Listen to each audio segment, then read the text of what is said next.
Good morning, good afternoon, good evening, whatever time it is, wherever you're coming from. Welcome back. Tonight it's September 20th, 2025. It is Saturday here. We're going to be reading the 4th, 5th, and 6th chapters in Ecclesiastes. Following the daily reading plan as usual, we're in September 20th, 4, 5, and 6. Queued up, ready to go. And we pick up where we left off from the injustices of life. Again, I observed all the oppression that takes place under the sun.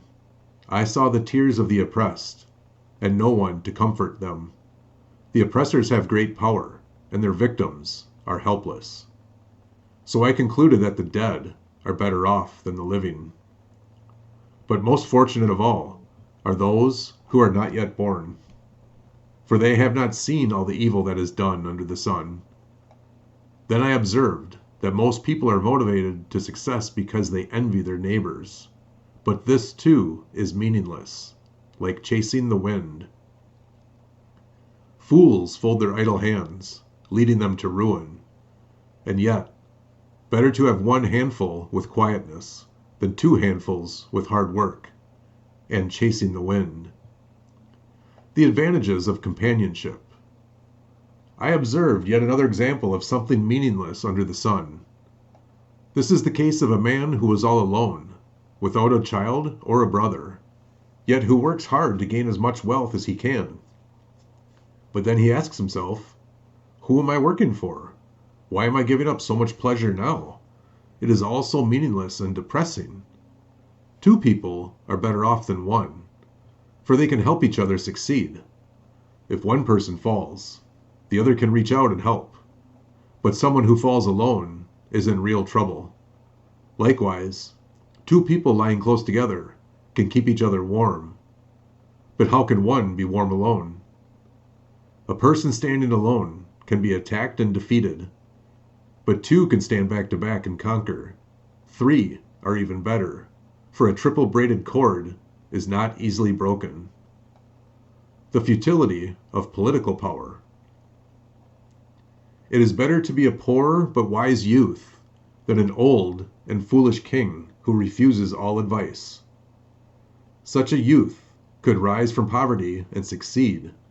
He might even become king, though he has been in prison. But then everyone rushes to the side of yet another youth who replaces him.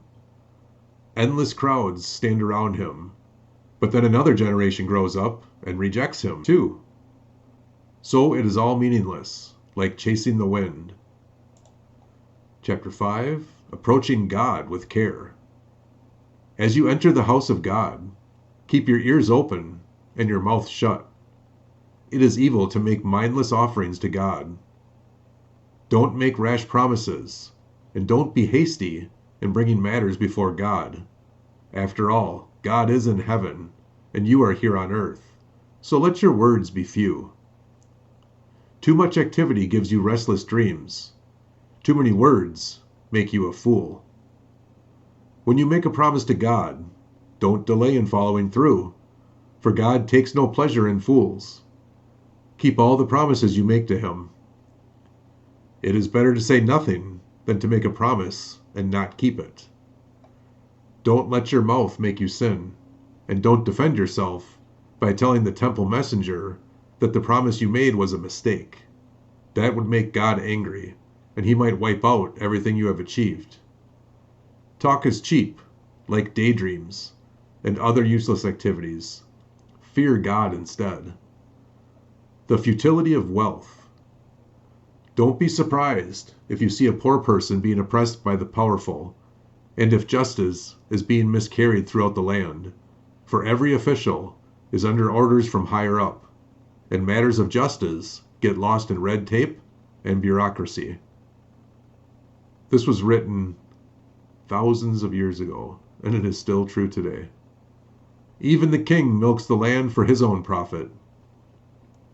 Those who love money will never have enough. How meaningless to think that wealth brings true happiness. The more you have, the more people come to help you spend it. So what good is wealth, except perhaps to watch it slip through your fingers? People who work hard sleep well, whether they eat little or much. But the rich seldom get a good night's sleep.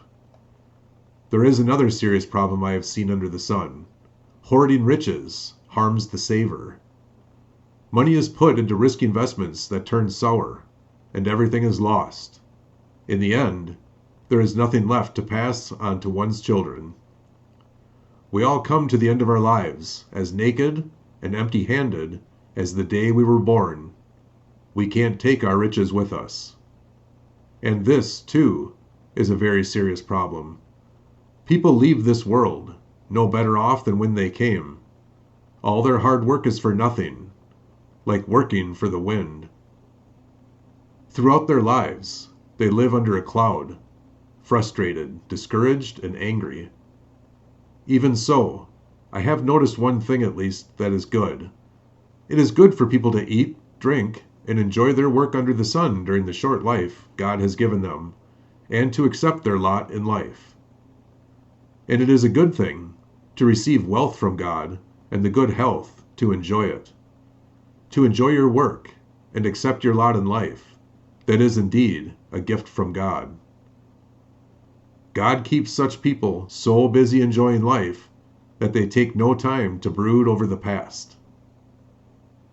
In our final chapter for tonight, chapter 6, there is another serious tragedy I've seen under the sun, and it weighs heavily on humanity. God gives some people great wealth and honor and everything they could ever want, but then He doesn't give them the chance to enjoy these things. They die, and someone else, even a stranger, ends up enjoying their wealth. This is meaningless, a sickening tragedy. A man might have 100 children and live to be very old, but if he finds no satisfaction in life and doesn't even get a decent burial, it would have been better for him to be born dead. His birth would have been meaningless, and he would have ended in darkness. He wouldn't even have had a name, and he would never have seen the sun or known of its existence. Yet he would have had more peace than in growing up to be an unhappy man. He might live 1,000 years twice over, but still not find contentment. And since he must die like everyone else, well, what's the use? All people spend their lives scratching for food, but they never seem to have enough. So are wise people really better off than fools? Do poor people gain anything by being wise and knowing how to act in front of others? Enjoy what you have, rather than desiring what you don't have. Just dreaming about nice things is meaningless, like chasing the wind. The future, determined and unknown. Everything has already been decided. It was known long ago what each person would be. So there's no use arguing with God about your destiny. The more words you speak, the less they mean. So what good are they? In the few days of our meaningless lives, who knows how our days can best be spent? Our lives are like a shadow. Who can tell what will happen on this earth after we are gone? Wow, that's some serious, I hope you do some soul searching on that one and give it some serious thought, because at the end of the day, if you're not happy with what you're doing, find another thing to do. Everything, absolutely everything in life is a choice. So I pray that you make good ones and you live like you want to live. Have an amazing weekend. God bless.